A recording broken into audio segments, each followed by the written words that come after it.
Nabi Sulaiman adalah putra Nabi Daud, seorang nabi dan raja besar yang mewarisi tahta kerajaan Israel. Dari ayahnya, Sulaiman tidak hanya mewarisi kekuasaan, tetapi juga kebijaksanaan dan kemampuan untuk memimpin rakyatnya dengan adil. Allah menganugerahkan Nabi Sulaiman mukjizat yang luar biasa, kemampuan memahami bahasa hewan, memerintah bangsa jin, dan mengendalikan angin. Mukjizat ini memperkuat kekuasaannya dan menjadi sarana untuk menyebarkan kebenaran. Kerajaan Nabi Sulaiman dikenal sebagai kerajaan yang paling megah di zamannya. Istana yang dibangun atas perintahnya dihiasi dengan keindahan yang melampaui batas imajinasi manusia. Dengan bahan-bahan seperti emas, perak dan permata.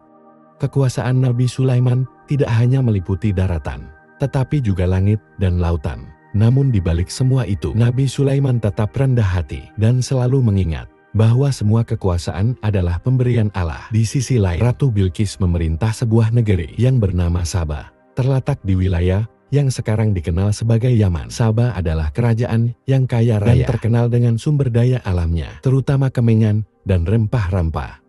Rakyatnya hidup makmur di bawah kepemimpinan Ratu Bilqis yang dikenal sebagai seorang ratu yang bijaksana dan cerdas. Bilqis memiliki kemampuan untuk mendengar pendapat rakyatnya dan membuat keputusan yang adil. Namun kerajaan Saba memiliki satu kelemahan besar. Mereka menyembah matahari. Ratu Bilqis dan rakyatnya belum mengenal tauhid, ajaran untuk menyembah Allah yang Maha Esa. Meski demikian, Ratu Bilqis dikenal sebagai pemimpin yang terbuka terhadap berbagai pemikiran dan memiliki rasa ingin tahu yang tinggi terhadap hal-hal dalam perjalanan hidupnya. Bilqis seringkali merenungkan kebesaran alam semesta. Ia terpesona oleh keindahan matahari, bulan, dan bintang. Tetapi belum menyadari bahwa semua itu adalah ciptaan Sang Pencipta. Hatinya yang tulus dan pikirannya yang terbuka menjadi jalan baginya untuk menerima kebenaran. Ketika ia akhirnya bertemu dengan Nabi Sulaiman di istana megah yang dipenuhi kebijaksanaan dan keadilan, Nabi Sulaiman sedang mengawasi pasukannya yang terdiri dari manusia, jin dan binatang. Saat itu burung Hudhud tidak hadir dalam barisan. Nabi Sulaiman pun bertanya, "Mengapa aku tidak melihat Hudhud? Apakah ia termasuk yang tidak hadir?" Dengan kewibawaannya, beliau memperingatkan bahwa ketidakhadiran tanpa alasan yang sah akan mendapat konsekuensi. Tak lama setelah itu, burung Hudhud datang dan membawa kabar penting. "Aku telah melihat sesuatu yang belum engkau ketahui. Aku datang dari negeri Saba dengan membawa berita yang pasti," kata Hudhud dengan penuh semangat. Hudhud menggambarkan kemegahan kerajaan Saba, dipimpin oleh seorang ratu yang luar biasa bijaksana. Namun, mereka menyembah matahari. Mendengar laporan itu, Nabi Sulaiman memutuskan untuk bertindak. Namun sebagai pemimpin yang bijaksana, beliau memilih pendekatan yang penuh hikmah. Nabi Sulaiman memerintahkan Hudhud untuk membawa sebuah surat kepada Ratu Bilqis. Surat itu adalah pesan langsung yang menunjukkan kebesaran Allah dan mengundang Ratu Bilqis untuk menyembahnya. Hudhud dengan cekatan terbang melintasi padang pasir yang luas menuju kerajaan Sabah. Dalam perjalanan yang penuh tantangan, ia menghadapi panas terik matahari dan angin kencang. Namun semangatnya untuk menyampaikan amanah dari Nabi Sulaiman membuatnya tidak gentar. Sesampainya di istana Ratu Bilqis, Hudhud menyelinap masuk dan meletakkan surat itu di hadapan sang ratu. Bilqis yang tengah duduk di atas singgasananya terkejut melihat seekor burung datang dengan membawa sebuah pesan. Ia memerintahkan untuk mengambil surat itu dan membacanya dengan penuh perhatian. Surat itu dimulai dengan kalimat yang penuh makna, dengan menyebut nama Allah yang Maha Pengasih lagi Maha Penyayang. Di dalamnya, Nabi Sulaiman mengundang Ratu Bilqis untuk meninggalkan penyembahan kepada matahari dan berserah diri kepada Allah, Tuhan yang Maha Esa. Surat itu ditulis dengan bahasa yang sopan tetapi tegas, menunjukkan kebijaksanaan dan ketulusan Nabi Sulaiman. Ratu Bilqis merasa tersentuh dan sekaligus bingung. Surat itu berbeda dari pesan-pesan diplomatik yang biasa ia terima. Ia merasakan kekuatan yang luar biasa dalam kata-kata itu, seolah-olah surat itu bukan hanya pesan biasa, tetapi sebuah panggilan dari langit. Ia pun segera mengumpulkan para penasihatnya untuk mendiskusikan isi surat tersebut. "Wahai kaumku, sebuah surat mulia telah sampai kepadaku. "Apa pendapat kalian tentang hal ini?" tanya Bilqis kepada para penasihatnya. Sebagian dari mereka menyarankan untuk menolak dan menunjukkan kekuatan militer. Tetapi Bilqis dengan kebijaksanaannya memilih jalan yang lebih damai. Ia memutuskan untuk mengirimkan hadiah kepada Nabi Sulaiman sebagai bentuk penghormatan sekaligus untuk menguji niatnya. Ketika hadiah itu sampai kepada Nabi Sulaiman, beliau dengan tegas menolaknya. "Apakah kalian ingin memberiku kekayaan? Apa yang telah Allah berikan kepadaku jauh lebih baik daripada apa yang kalian tawarkan," jawabnya. Nabi Sulaiman menegaskan bahwa misinya bukanlah untuk mendapatkan harta, tetapi untuk menyampaikan kebenaran. Penolakan Nabi Sulaiman atas hadiah itu semakin membangkitkan rasa penasaran Bilqis. Ia melihat bahwa Nabi Sulaiman adalah seorang pemimpin yang berbeda dari kebanyakan raja.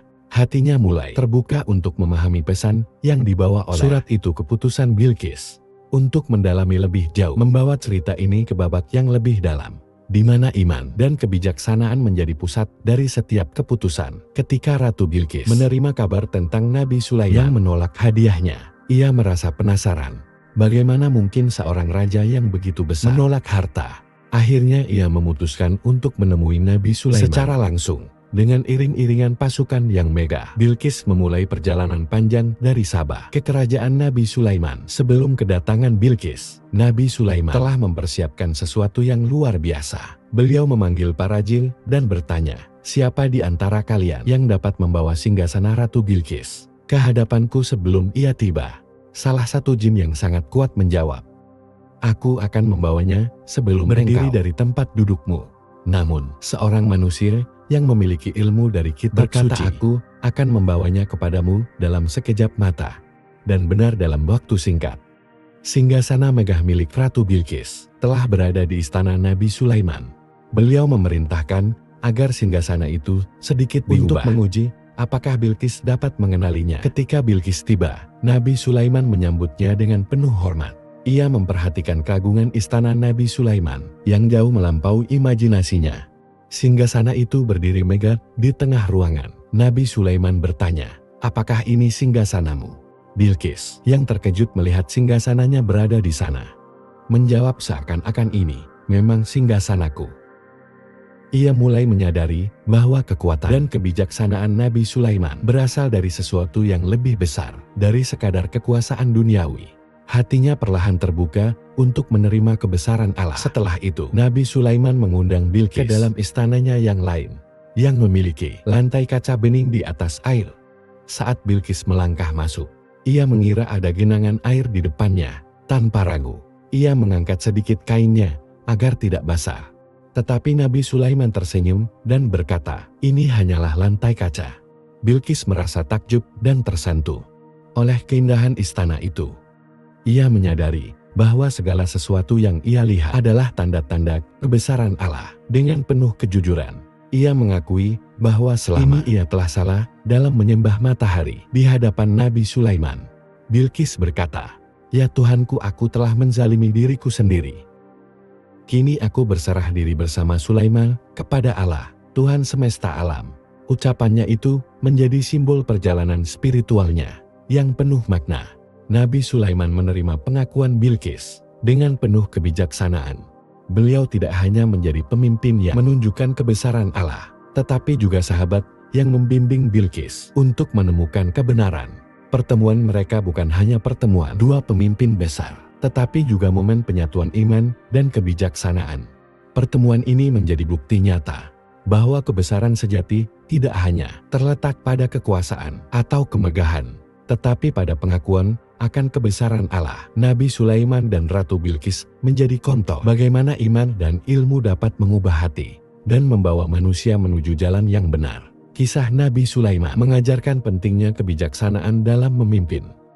Sebagai seorang raja, Nabi Sulaiman tidak hanya mengandalkan kekuatan militernya, tetapi juga kemampuan berpikir yang tajam dan pendekatan yang bijaksana.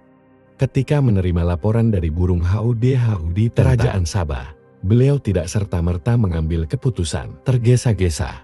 Sebaliknya, beliau memilih untuk mengirimkan surat yang penuh hikmah dan ajakan damai. Hal ini mengajarkan bahwa seorang pemimpin harus mampu menyelesaikan masalah dengan cara yang tidak hanya efektif, tetapi juga bijaksana. Ratu Bilqis menunjukkan sikap terbuka untuk belajar dan menerima kebenaran. Meskipun awalnya ia adalah seorang pemimpin yang menyembah matahari, ia tidak menutup diri terhadap pesan yang dibawa oleh Nabi Sulaiman. Setelah menyaksikan kebesaran Allah melalui tanda-tanda yang ditunjukkan Nabi Sulaiman, ia dengan rendah hati mengakui kesalahannya dan berserah diri kepada Allah. Sikap ini mengajarkan pentingnya kerendahan hati dan kesediaan untuk berubah demi kebenaran. Nabi Sulaiman adalah contoh seorang pemimpin yang selalu menyandarkan segala keberhasilannya kepada Allah. Kekuasaan dan kemegahan yang dimilikinya tidak membuat beliau sombong, melainkan semakin tunduk dan bersyukur kepada Allah. Nilai ini mengajarkan bahwa semua yang kita miliki adalah titipan dari Allah, dan kita harus menggunakannya untuk tujuan yang baik serta dalam pengabdian kepadanya. Surat yang dikirim oleh Nabi Sulaiman kepada Ratu Bilqis adalah contoh komunikasi yang penuh etika dan efektif. Isi surat itu mengandung ajakan yang jelas, namun disampaikan dengan sopan dan tanpa paksaan. Hal ini menunjukkan bahwa dalam menyampaikan pesan, terutama yang berkaitan dengan dakwah atau ajakan kepada kebaikan, penting untuk menggunakan cara yang lembut, bijaksana dan penuh penghormatan. Selain itu, Nabi Sulaiman menunjukkan bahwa seorang pemimpin yang sejati adalah mereka yang memimpin dengan keadilan, kebijaksanaan, dan kesadaran bahwa segala sesuatu yang dimiliki adalah titipan dari Allah. Ini menjadi pengingat bagi kita untuk selalu bersyukur atas apa yang diberikan kepada kita dan menggunakannya untuk kebaikan. Dalam kehidupan modern yang penuh tantangan ini, kita dapat menjadikan kisah Nabi Sulaiman dan Ratu Bilqis sebagai inspirasi kita. Diajarkan untuk tidak hanya mengejar kesuksesan duniawi, tetapi juga membangun kehidupan yang penuh dengan nilai-nilai keimanan, kebijaksanaan, dan ketulusan. Semoga kisah ini menjadi pengingat bahwa perjalanan menuju kebenaran mungkin tidak selalu mudah, tetapi hasilnya akan membawa kedamaian dan keberkahan yang abadi. Kita semua diajak untuk terus mencari cahaya kebenaran, mempraktikkan kebijaksanaan, dan memberikan manfaat bagi sesama.